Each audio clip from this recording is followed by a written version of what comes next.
ZPM Sectoral ni Sectoral lawang ti ka lau ngoi ya chuan pu du ma hi tar thei lo se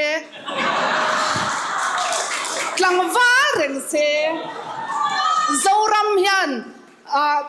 ma son zel theinan pathianin adam chung ni lo pot sei se mal lo som se kan zoram tan pu do ma hi lo dam reng ro se ti hi ka du sak na ka hlan du bok ni ole thlir tu te chibai le vekule hei tun lai chu MC than anai chhotel te la party sang sang ten boruak sang sang an ron nei chho mol mol hloma ti chuanin hei ni zan lama khan ZPM lampon mit har lom lurun pui an nei lia chuta chuanin thil thleng rau pui deuh mai le common lo zet mai mu tu le ngai thlak tur om tlat maya hei hi ma satan kan thlir hawanga empon sila hetiang thil hi mu tu le ngai thlak tur om zen zen lawani wangin thlir tu lam te pon uluk deuh in ngai thlak puila hei alom thiam khop mai ZPM party aron mu dan le aron soidana tang hian enge kan ngai dan nge kan ril ruwa om ti te po khadu le comment lama te po kan soi chun zomanga engpon ni sila eng thil cheng eron soi ti te in ngai hlama salok tiang pu chairman rem chan na kan langa toi te hey ZPM Sectoral don atang khan so thing kan lo jing ve a chuan ni kuma noi tam tak kan la luta tun kuma noi tam tak kan la lut le a chuan na kuma phei chuan quintal zavel chin kan tum le a ZPM Sectoral ni Sectoral lawang ti ka lau ngoi ya chuan pu du ma hi tar thei lo se tlangwa reng se zoram hian ma son zel theinan pathianin adam chung ni lo pot sei se mal lo som se kan zoram tan pu do ma hi lo dam reng ro se ti hi ka du sak na ka hlan du bok ni chuan voi khat le cha ka soi lang ka soi du em chu enga nge party dang hian ZPM hi a Sectoral an lo le mang kut na thok tu ten ma kan son na sel tu enga nge kan ZPM hi a Sectoral an hlau kan ti na chan chu ZPM a Sectoral chuan mire thei kan in to del tlat vote lei thei an nei tlem to don du tu kan re thei chuan vote lei tur atam lu tu cheng zali zanga in vote kan shal phal vek kan khedua dual me ni kan in to del chuan min lei thei to don lo chu wangin ZPM Sectoral hi lo vul reng ro se tin he so thi nga changa kan lei hi pu do man ne na ka hla ne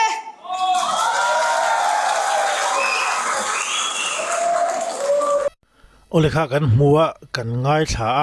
alom thiam khop maya ZPM Sectoral chu hlotlin pui pol tak ni te pon riata pu do ma hitar theilo se han ti thlot mai nia empon ni sila kha alotlin na halom puyom khop maya angai dan le thil ron soi tam tak po kha apoi mo khopin ka hriam mi puilam te pon uluk den ngai to chiangila tunaron soi lai thila kha poimo tak tak ngai to na tikal thui tak tak atam khopin ka hria thu sei tak sei lo ma se thu sei ro kha chuan akok thui hle in ka hria thletulam te pon nge kan ngai dan le kan mu dan khalai big te po kha du le comment lama te po kan soi zuenga empon silani zan lama ZPM lam in mitharlom lurun pui an neina chief minister thu soi ngai nom zet mai hi in ngai thla chhole donila henga tang te pon kan ngai dan te kan ril ruwa om zong zong te po dule comment lama te kan soi chho zelanga tin AMC in thlan la om tura hian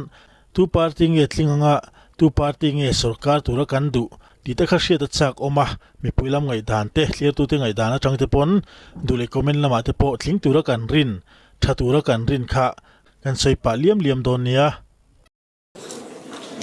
Good chairman le bial to minister te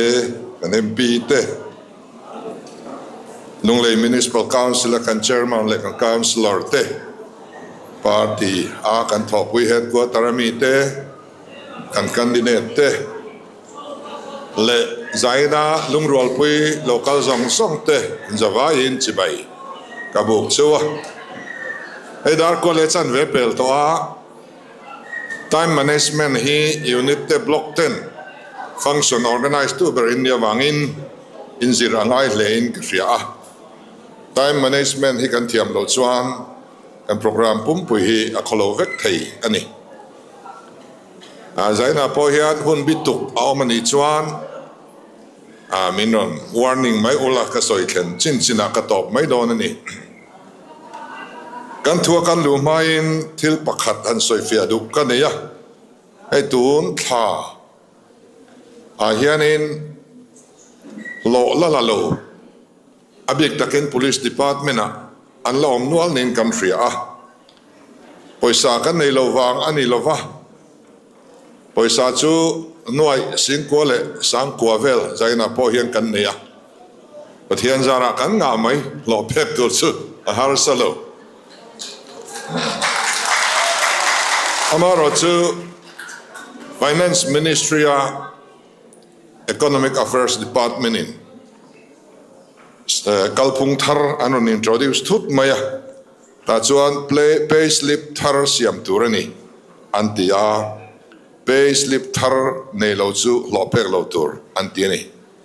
chu central lama tanga guideline local thar ani chu wang chuan in eng department po pay bill anon thelua khan pay slip thar anon enclose lo chuan return le vector tiani khatiang kha department danga po mai theya abikin police department atam deu ani mai thei tuna hian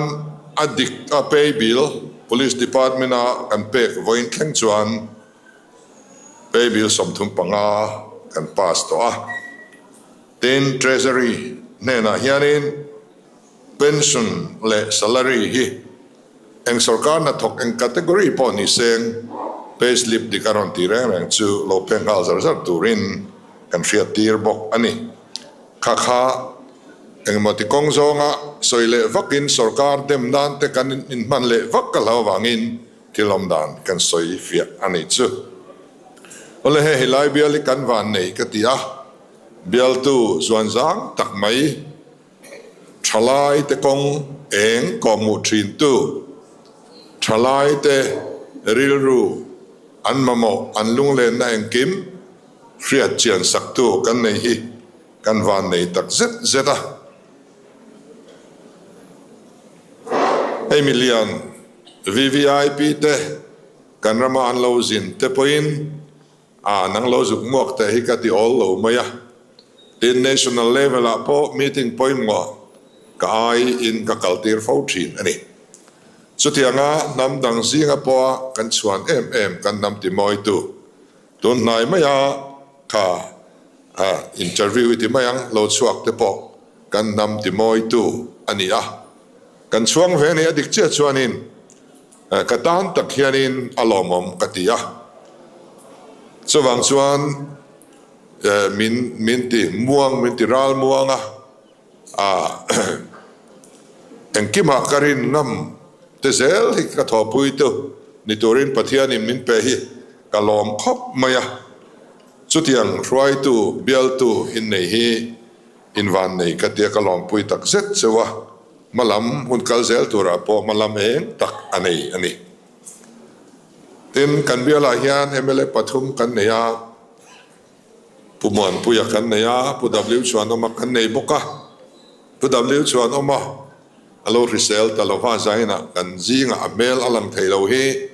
ril ru akim lo le maya ani he lai bial min uap tu an chung kwa kan min uap min thamon tu tak zet an ni kan trong traina an chung kotan bang lovin dil sak zel ilangin di ka kan cha du chuwa tin elai bial kan balak na te kan ngai tha nual to soibel atrul katilova til pakhat kan khilai do lok chu nimin akhan branch way me te an lo len ani ka office enge kan soi ti chu code of conduct in soi arem ti tlat lo maya nghe ni hall chung chang ne bazar chung chang ne nghe kha soi thiang lo ni chu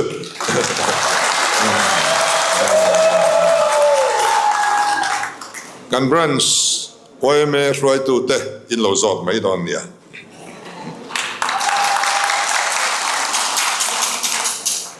tin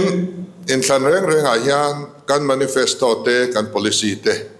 than thin kan ni chuan chu tiang atiak chuan ma kan lang ti kha kan zor tur ani maya ma ro chu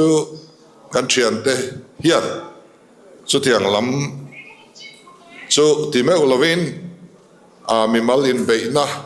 mi mal nun tak tak in ti chiat sak tum na te policy le ram thil po ni lem lo thlagin don lai in beina a luar thar le maya hi apoi tak set seta enga hian kan ngoi reng seng bik lova chan vek ro chu atrul lova kan chang seng bok lova ama ro chu then khat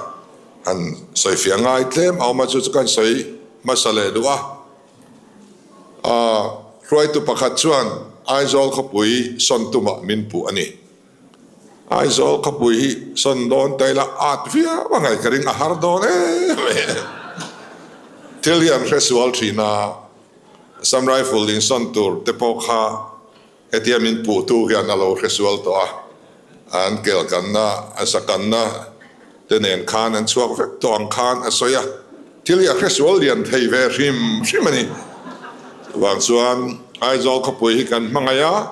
kan nei chun ania kan chaisel dona that takin IMC sarkar na kan lak chuan do taka en kolzel kan tuma kan son don haulo ti kha kan soifia du ani tin tun thanili khan party pakhatin press conference an kowa ta chuan MLA pakhatin kum sang ni le somni pathum chowa saski sum tilap tuwa min puwa hi ami puwoi khatna ani lowa ka ziakin min azot jing towa achan ne kan pe jing to le ani hausa po hianin asoi zinga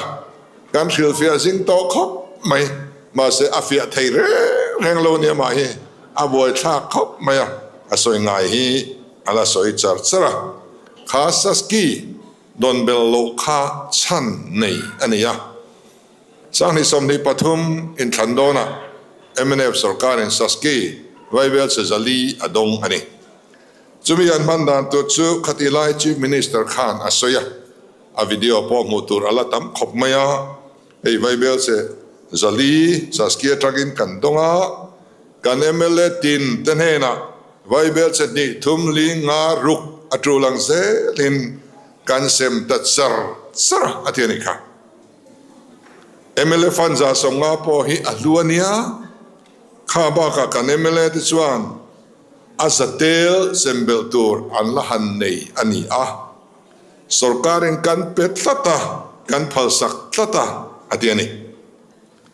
ten MLA kan nei lo na biala po ayan kol tu kan da block nen an han ti khom vel kharingot po kharuling ni chunga abel sana ani lelam chuan chilpot zoin min khirania atiani kha alaps chan ani khatiang khan saski kan ti chu pha son ruangam infrastructure din na tura pek kan nia ti khanin an sem som ta fa ngaya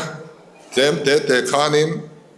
kha an project a khan ma son ruangam siam tur mu tura bar om reng lovani ti khan an chan soma ti khanin aming tum tu ro chu mi pakhat an da saski chu vaibel chani a etlem ani thiang lova chu wang chuanin mi pakhat ming khan tam deuh pek ngai ma se an chan som ta vaka ti chuanin an thok thei hlom si lova kan han sarkar ta malo la to zong song khachu chun zong vek turin kan ti ni MNA van sarkar khan chief minister khan chia acham zo khan a office po alu main congress how contract tho zong song akan sel tir ngal ani kha cái này chuan khát tin kan ti lova min nan thot phot chuan tu ma kha cancel tu ren lo tin he la ya mi pakhat minga na an mu kha an vai nan thok man lo ni point khamin noya na pani khat lek an lo thok ani point thok chun zom ro se kan tia ti chuanin an thok chun zom le thei si lova kha an na tanga za som sari panga kha an zo phot lo chuan a second installment kha deal thei tlat lo ani an zo thei tamiau si lova chu wang chuan a second installment kha e deal thei ani ta lova a laps kan tia kan in pu don ani chuan an ma ni deal laps ani chu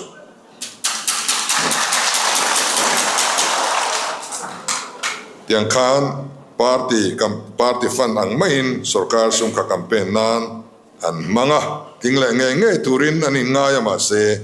atla tho ani then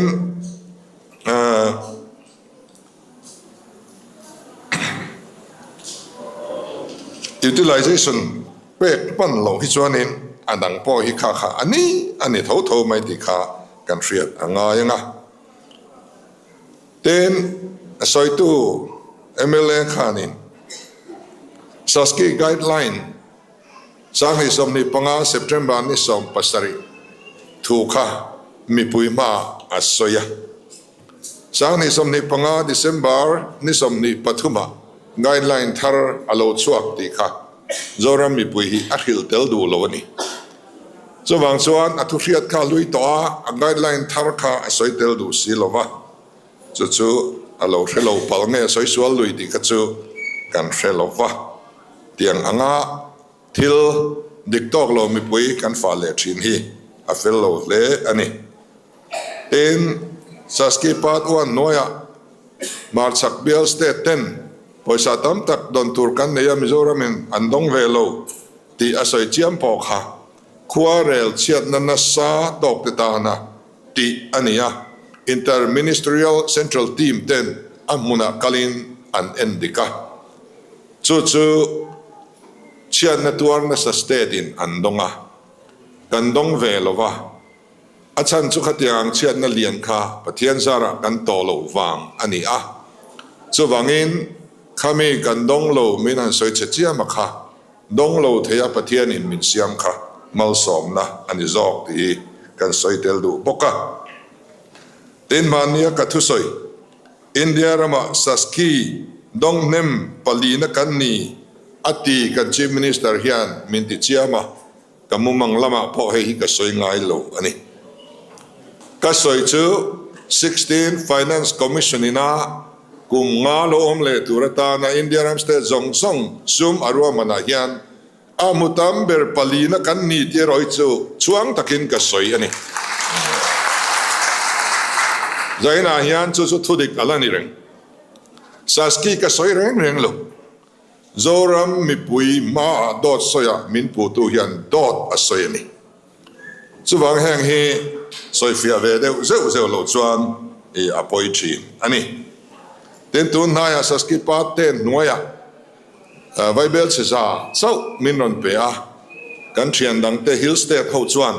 tam tak andong a min beinan an mang vak ani voina khan Union Finance Secretary alozin chowa karuma min ron tloa kan soidu na tlaya governor ina athenga tlaya governor nen thingpui kan hanin dun le a tapo chuanin tu na an sem dan hi an category hi chiang takin ta hian kania ei hi an thelo ni ei soifia vek don la hona duanga category he khat ni thum li nga te na an ne ya chu da tanga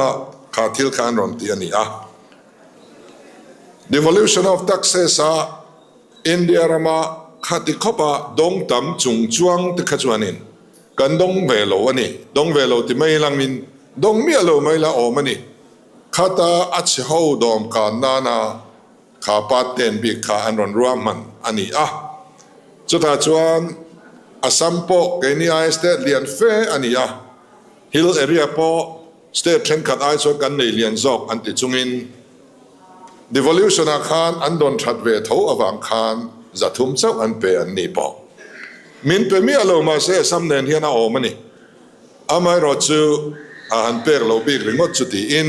min la pe ram zo ka India ram sum in semna adong che ho anjang na dom na le an nu fual bik lo na tura anti ani a kami devolution atanga kan don khachu parameter rang te na chi rang atanga min te thina wanga kan don kan performance awanga kan don ani top maya chu kan ti that lom man ani a alom om kan ti em ani khatiang kha om zia ani a ten budget tun assembly budget ka present nuwa khan budget kan present to hi chuan kan account kha kan close to thin ani ti chuan poisa kha lo thleng ma se kan account na kan khung thei to lo kum lui account ka aral to a kum thar account a lo thlen le ma kha chuan ti khanin awam thina chuan budget assembly a ka phar le session kan nei lai le anu kuma thar ma si khamire lo te chunga khan kan dong hem man em ani heta kan don sa thi kan suenga saskia ringot hianin cheng noi lir sing ruk le sangli le zanga session nuwa saskia tang kan donga grants for local bodies a hian cheng sing khat sang khat zakwa le paruk kan dong boka then grants for health sector antia hian cheng nuai sanga zasari samriat paruk kan donga grants for disaster management antia hian nuai sangruk za somli le pali kan donga budget session kan nei nu le financial year atharma khalai kar khate mo lek chunga kan don hi awa in nuai lir singriat sangriat zathum somthum pasari zathum somthum paro sing sari le sang thum kan dong le manini chuwang chuanin kan don that em awang hian adong thavelo kan state te kan unau te an vui ve thliar tiara etia central sarkarina lo lungai su tia pat pakhat atanga alo tuam lom ve hi kan lom pui ema kan dik sik lova in soi chiat na zonga ti tur ani lo ani ole zaina hian in rin lo top soi katuma sarkar na kanan siama chief minister alak lu kani vele khan mani in pan lovin TBCC kapan na leni kan bial tu minister nen hian kan veidun ema tisuan nam masabra kan ramarui lo ngai te engtin nge kan ti damang ti hi kan ngai tua ma kan lana se ema kan malak na song kan soi man lovang tisuan khamirui lo ngai te chu ti khan kan vei sui zela a hul hiap te kan siama chi sang in ma kan la sinot tenen po kulai englawa khwanin setrona khwan to ho na tu thlung hei kan nei chodo na tiang suan ko tham tenen kan bei tlang zel do na zaina hianin arui lo ngai a homa om lampang nilovin zel tang bi han fruit kadwa tunaya hian sinot prison ministry chuanin zirchian na ne ni ta chuan tuna mizoram zel tang om zong song zinga za song ko le pakhat le point pathum hi pol som pani nuai lam vek anni le khathiam lo an tamani chu chuan rui lo le etiang thila hian le khathiam sang lo te arut nabi kani ti hi chiang takin atilanga India rama first fully literate state masaber kan ni to laya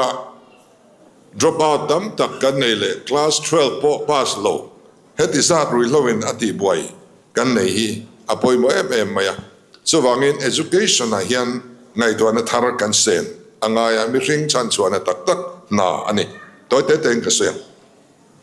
kum som pariat le kum som lin kar zel tang ni za sum sari paruk chuang kan nei ni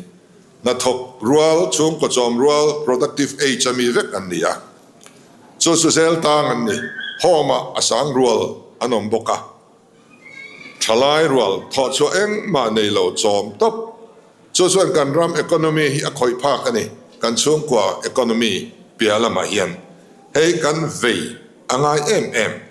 ti kan soi bel tu tam taka om ka chop chau zelang ten zel tang singa hian zuk le muam timi za de thonom ni za som ko le pakwa point pathum anomani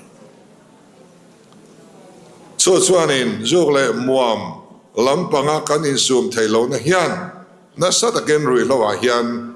min zuam bi an tam bi ti an tira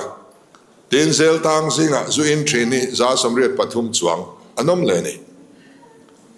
zo hi kan du mai mi zo tu hiani ke kan bangla tang khianin tukara ka thlir thina in rinizana te arvi kong alang chiang ni akalam le holami ate sup atol hian tol zoite te hian tola azam na sal tuk shin ni enga tinga hati mai zo boya hian kan tan ka tiamak ka tiani sarau sual na tho emani o ka tia arnaro pui tak mai te dilila au thaila pathian chenchil na sikaina chum au thaila heng ho zong song dam na thlen thei khop le chanim thei turian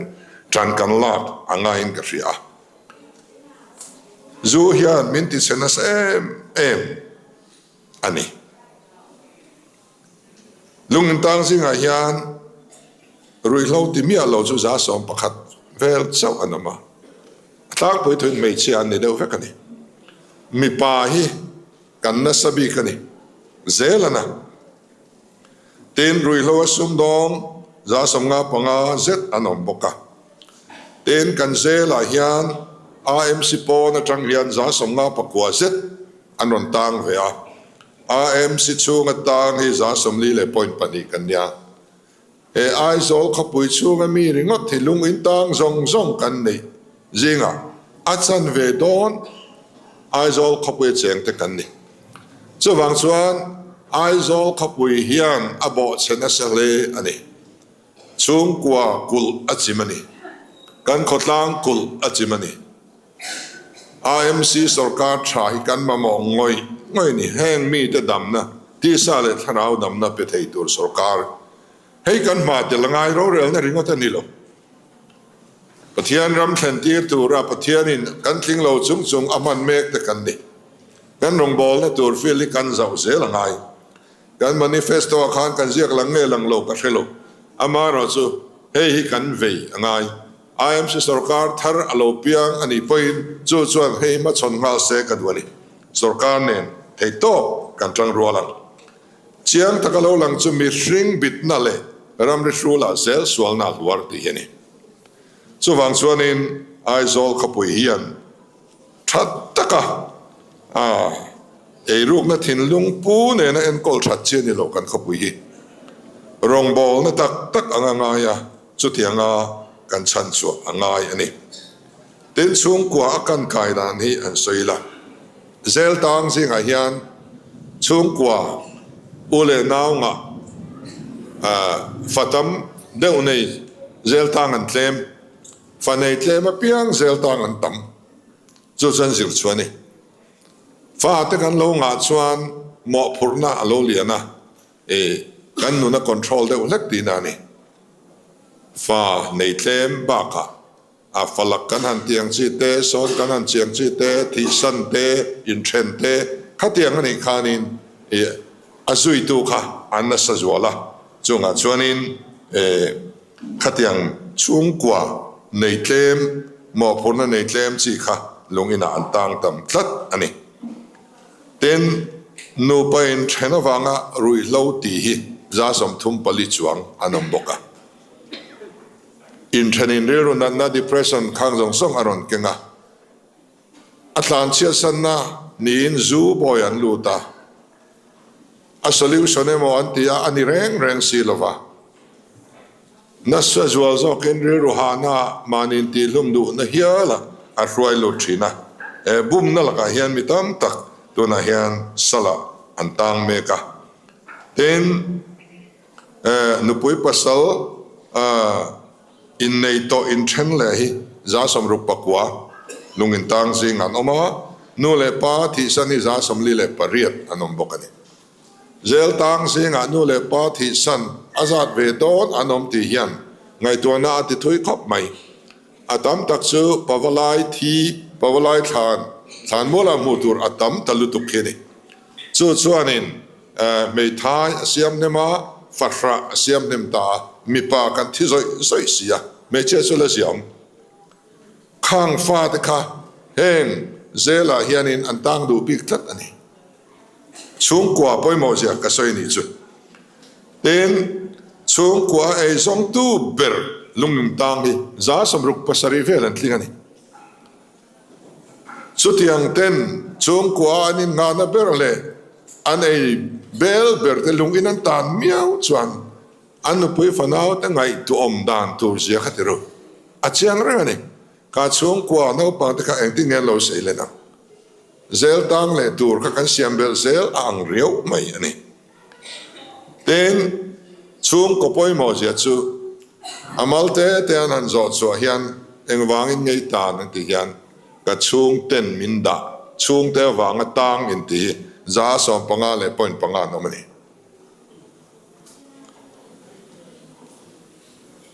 kan chung kwa hi enge kan ni tak le kan om ho thei lo mai ni lo cho kan kil ho lo mai ni lo kan riat tlang lo mai ani lo voina chuan lung ina kan in khung du to ni tin a chen chu khung lo thei lo ni anom chuan boina sia man poisa jong jong an chu saka kut ten thla ka hlom khop ten ne wangin wai me ten puna je si ten puna amin da sang mai tu an ti lo thei lo te kan ni lali suan fa patlan bo soi khan tu nang una hian ron soi vele ta sala a soi ngai chon soi to lo om ngo ka tiang fa patlan bo lo hong in chir ngoi ngoi apa ne na if pa vot la po kan ni lo ve chia lo zinga min lo om tir ve anti tu nge mo ngai dam lo duang le ka tiang le kan ngai dam fe kan ka tiang fa chu voin ne chuan kan fa patlan bo ti chu a phei khok thaber zungmun thaber khang zong zong kha an vada kham le an zaket ringot po voi ni voi thum khul sakan ngai ti ru sana thar ten an nei ve Christmas dona min nei ka thato don an tia an vada kham le khatiang reng fa patlan bo kha mizoram ina fa patlan bo fanutlan bo kan nei ang hi lali so hian ron soita selangin apa khanin zungbun thaber bun ti ro ati ve khirami mo ti kha ka ngai to ni chutiang chu kan nia wangin chung kwa in ngei lo na wanga chung te case awanga tang za som panga point panga kan nei ani tin hon na tur nei lo hi za som thum chuang kan nei arap kha kan nia chung ko mu mal nei to lo tluk lu na nei reng lo tin la nei po an chung te nan pom to lo tin an mani po ina eswa lu an du le to lo ang kha kan nia kan din mo ni a chele ani Elai development kan soya infrastructure kan soy lai hian apoi mo zok chu mi hring ram mangai niloin mi hring mangai chu su kan manifesto kan nei angai to chung kwa chia chuan en kim hi cha a chia ni chung kwa tha chuan en kim a tha ni politic kan khela chung ko ngai sak man lo le ka politic khelte hi ke chu tha ka ti ve mi alo kan chung ko tan hun kan siam turani chung kwa kan ngai poi mo turani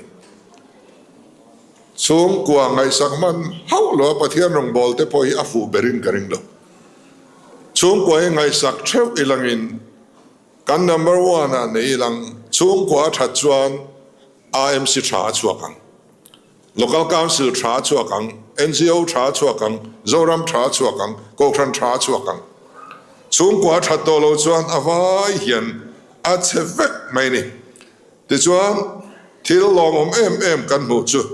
zel tang za som nga le pakwa te hian chua an chak chan le hon an chak chan chu chu ko din thar le an du wang ani ei ya lom khop mai zel tang za som nga le pakwa ten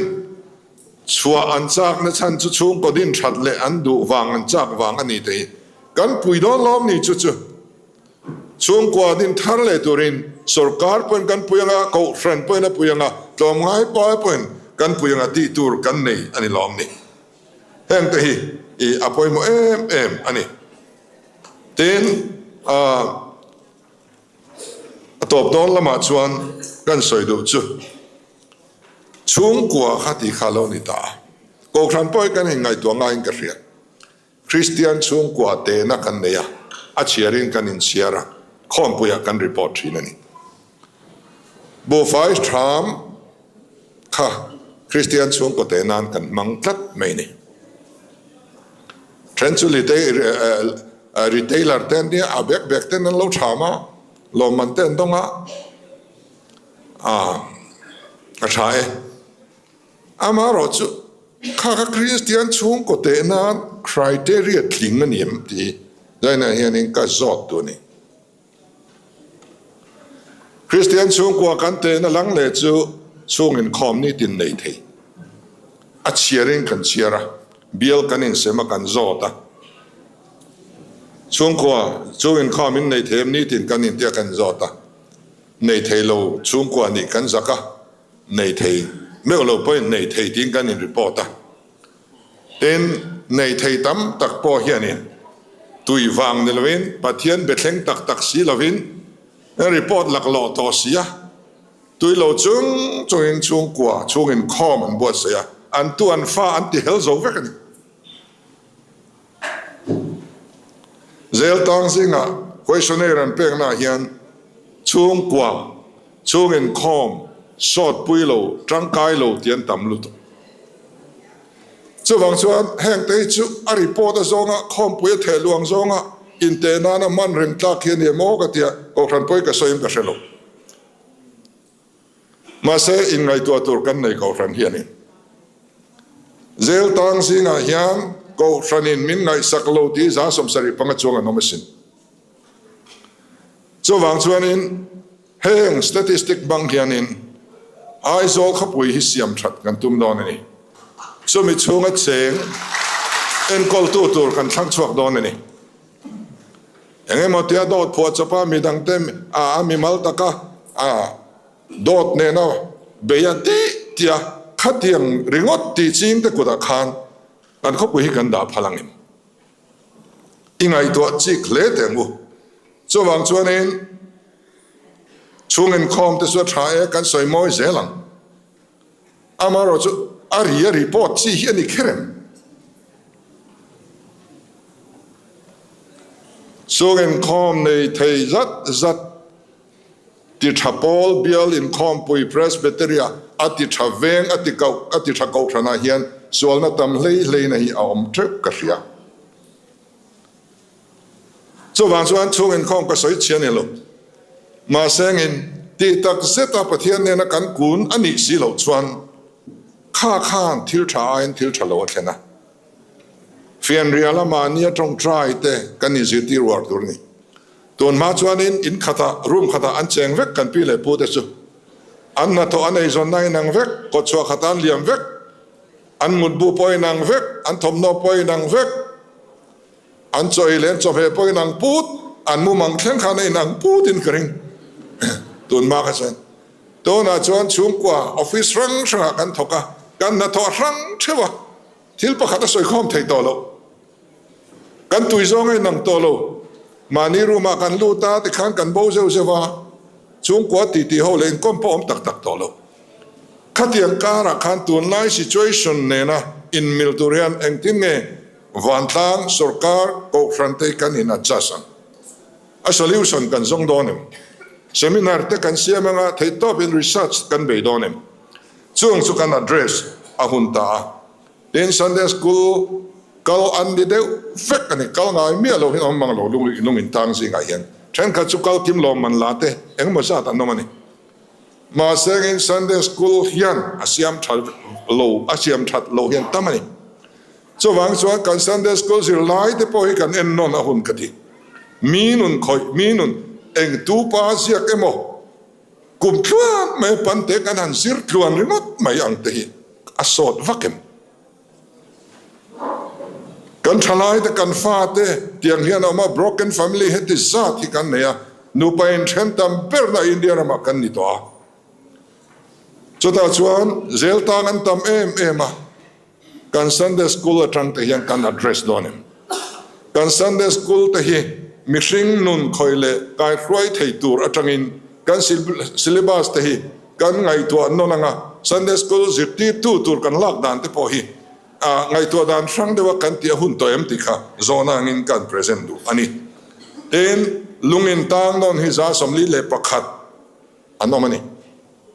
อาจารย์เวเดอุทอยตังนนนี่แคมปิ้งกันเสียมพอยน์ repeater ที่อันตามนี่กุมาแคมเปอร์โลนี่โตกุมมาซานี่โตค่ะกุมินะอันนั้นลุดเลยนี่ลุงอินตังชัวโปเอจอนน้ำมูมาลันในโลที่สวลันที่อันลุดเลยตังนนนั่นตามนี่ข้างข้านสุรการันมาโมสินตังนนโตโลตูระนุปุยปัสสาวเนี่ยอินเลโลดินไทยตัวเสียมหิกันหมออันนี้เฮขบุละเฮขบุยเจงเตจุดยังอ่างจุดเจตาอันดินบุญไงตัวตักตัวcorporation กันมาหมอไอโซขบุยนี่ไอโซขบุยอินปัทยันรำเราเชิงเราเสที่ตัว corporation กันมาหมอนี่สู้ๆก็ส่วนนี้ใจนะเฮียนก็ถิ่นลุงหลวงตัวจู่แต่เฮียนหมอพูดนักกันนี่ตาชวนฮันโฮลดิ้งกันเนี่ยแห่งสิ่งเห็นแต่เล่นในชัดตักอันตมันนี่สกิลเดเวล็อปเมนต์กันที่เทียงอ่ะโคชันพอยน์สินะมัลติพาร์พอสเทรนนิ่งอ่ะไอ้ห้องเรื่องนี้แห่งเขาลุ้นตัวเฮียนเดินคนละยาจิตยาปะปะขัดแห่งเขาอยากกว่าข้อมงาระจุมีแต่สมบูรณ์มัลตะกันกัลเทนตัวเรียนตัวทุ่มสินะข้อมปุยขันน่วยจากกันดานี่กันโกชันพอยน์เจนนั่นตุ้มของแม่ลมอารมณ์ตักเจ็ดสินี่ข้างตัวไหนเฮียนินข้างเซลตังชัวเข้าข้างตัวน่ะอมนั่นในโลได้ตามมาเรียกเขาเนี่ยนะเฮียนโซ่เฮียทอดินเซมทรีนี่อันนี้หล่อฟ้าทกชัวกันอันเซมทรีนี่แต่เล่นในชัดตักกันเนี่ยที่เล่นเสียมาอันจัวรานินหล่อกงเราว่าบัวเวลทำชัดเพจ5 star อันที่เวทัดนี่5 star อันที่อันนู้นจังพันอัดมิดพัลบิกเราเร่ดิสพลีนนั้นในชัดตุกอันนี้ organize ชัดตุกแห่งรักอดิกมุมไม่เนี่ยกันเสียดเลยข้างข้าฉันชัวดูฉันชัวตรงไอ้ฟิกอันนี้ฉันชัวทวนมามองไอ้ง่อยฉันชัวไทยตัวระเฮียนมินมุโลไม่อันนี้แกมเป็นพอเสียเวลาเองมาอันนี้ปุยดอนละวันเสียจนปั้นดูโลตีลุยงอรันง่ายอันตานชัวลุยเล็กข้านี่อันมานี่ฉันชัวไทยตักตัวนี่อันเสียจุสิตามตัวเราหอรอที่เป็นนารอนเทนี่ละดำมันด้วยนี่ส่วนส่วนนี้การ address ง่ายกันว่าอินตรงง่ายโป๊กครันเนสการกันทันรัวง่ายส่วนมีแต่นะเอจอนนั่งเองเหตุอันในเทนตัวส่วนฮันโฮลดิ้งให้กันบวชใส่นี่เหตุเฮียนโลนเอามา special package เอามาข้างมีแต่ข้างอันรอนดีลเวนี่พอดส่วนกันดูสักบิ๊กดอนนี่ที่ส่วนมีสิ่งปุยทิ้งมีสิ่งปังง่ายกันด่าสาวดอนอันนี้โอเล่เตียงจูอันนี้ขลังจูดูตอกกิละอัตเบราเงินนักการเสียมดูจูการอินทันเฮียน MLA อ่ะพอcorporation อ่ะพอเวง feeling ฮีกันพุทธีนั่นนี่เวง feeling ฮีอมชีนั่นนี่เวง feeling พุทธีอสวลน่าอมโลเวงกันมังไงนี่อามาเราจะเวง feeling พุทธานชาพุทธานดิกเอาไหมกันเวงกันมังไงนี่ชวนตัวเงี้ยกัน corporator ตานี่ชาเบรังดิค่ะกันเวงมังไงนี่ทิ้งลุงเมนกันส่วนอะไรนี่กันอวดไอโอตุรินสรการดิ้งไล่ตีมิงเชียตุ้มงรโดตะปูทีนสวยเสรงทีนอันมาลังนปอจอยอมชาดูโลค่ะเวงฟีลิ่งตะกินันไงตัวเต้าอินไอโอตานอัจฉรินรึงเอ็มกันไอโอตานอันจังกายกันรึงเอ็มส่วนส่วนนี้สรการมาสาขานี้กัน revenue minister ขันโลสวยโลกเวกตัวลุงทุปทุมอธิกาลุงทุปทุมสร้างเลยอมละวะชวนตัวนี่ลุงทุปขัดบอลชวนเบลค่ะอบมายัง chuwang chuan local council IMC state sarkar pathuma ruling tha ni angai ti kha sarkar ma sai min sir tir dan ani kha